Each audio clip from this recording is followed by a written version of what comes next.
السلام علیکم ورحمۃ اللہ وبرکاتہ نحمدہ ونصلی علی رسولہ الکریم۔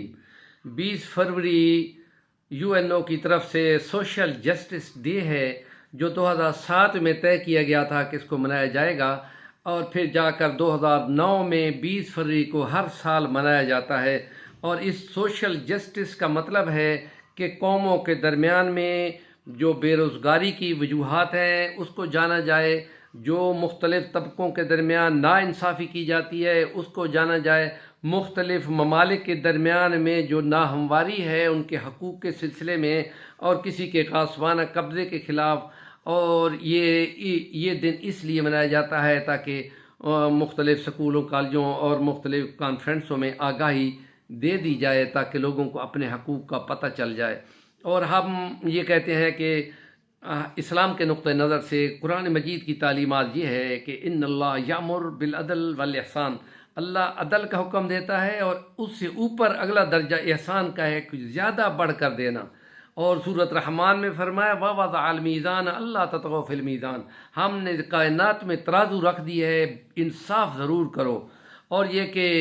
احسان ضرور کیا کرو چاہے کہ تمہارے اپنوں کے خلاف ہی کیوں نہ ہو۔ اور یہ نقطہ بھی بیان کر دیا کہ کسی کی دشمنی تمہیں بے انصافی پہ آمادہ نہ کر دے، لازمی انصاف کرنا۔ اور اسلام کی تاریخ اس بارے میں تابندہ ہے اور روشن ستارے کی طرح ہے کہ خلفائے راشدین میں سے خود حکمرانوں کو عدالت نے بلایا اور نان مسلمز کے حق میں فیصلے کیے گئے، اور اس کا امپیکٹ یہ پڑتا ہے کہ وہ نان مسلم دنیا حیران ہوتی ہے کہ ہمارے تو حکمران ہمارا حق کھا جاتے تھے، تو یہ کیسا اچھا مذہب ہے کہ جس میں ان کے اپنے حکمرانوں کے خلاف فیصلے جاتے ہیں اور وہ تسلیم کرتے ہیں۔ اور یہاں پہ ہم کہتے ہیں حضرت علی المرتضیٰ کو قاضی شرح نے بلایا تھا اور انہوں نے یہودی کے حق میں فیصلہ کیا تھا زرا کے سلسلے میں، اور حضرت عمر فاروق کو عدالت نے باقاعدہ بلایا تھا، اور جب جج نے یہ کہا کہ امیر المومنین آیا ہے اس کی کرسی پیش کرو، تو انہوں نے کہا آپ پہلا بے انصافی کا کام کر رہے ہیں، مدعا علیہ دونوں کو برابر آپ کھڑا کرو اور جو پھر فیصلہ کرنا ہے کرو۔ اور اس لیے ہم کہتے ہیں کہ بنی عباس کے دور میں جو قاضی القضاء تھا وہ یہ کہتا تھا کہ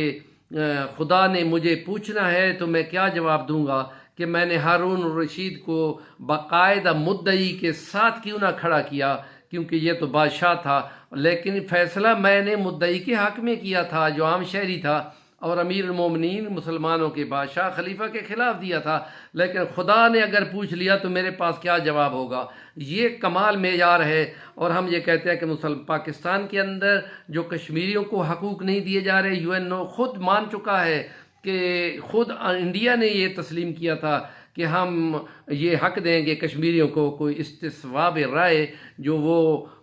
یہ اپنی مرضی سے جس ملک کے ساتھ ملنا چاہیں، پاکستان کے ساتھ یا انڈیا کے ساتھ، لیکن جو آج تک UN اس کو قائم نہیں کرا سکا۔ اور قوموں کے درمیان میں UN کا یہ رول بہت ہی بے انصافی پہ مبنی ہے کہ وہ اگر فلسطینیوں کے خلاف غزہ میں بمباری کر کے معصوم بچوں اور عورتوں کو اڑاتا جا رہا ہو تو اس کے لیے پذیرائی نہیں ملتی، اور طاقتیں مختلف مفاد کے لیے اس کو استعمال کرتی ہیں۔ اور اس وقت تقریباً 5 سے 8 ہزار تک معصوم بچے مارے جا چکے ہیں، اور UN کھڑی تماشا دیکھ رہی ہے۔ اور سوڈان کو اگر تقسیم کرنا ہو اور وہاں عیسائی ریاست بنانی ہو تو جنوبی سوڈان کو باقاعدہ کاٹ کر اس کو UN کی طرف سے ہی باقاعدہ ایک الگ ملک بنا دیا جاتا ہے۔ اور اگر مسلمانوں کا اور کوئی ملک ہو انڈونیشیا، اور اس کو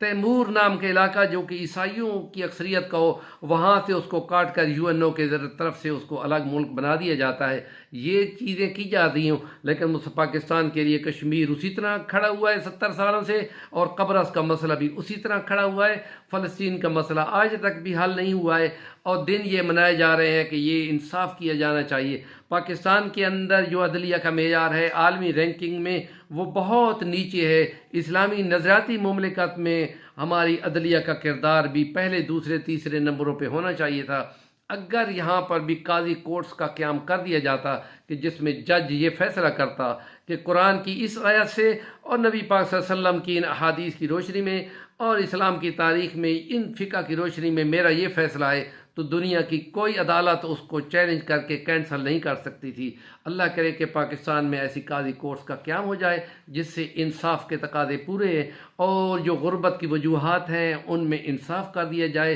اور سوشل انجسٹس جو چل رہی ہے مختلف لوگوں کے درمیان، کہ جو خاص قسم کے لوگ ہیں، جس میں امراء ہیں، جس میں ایلیٹ کلاس ہے، جس میں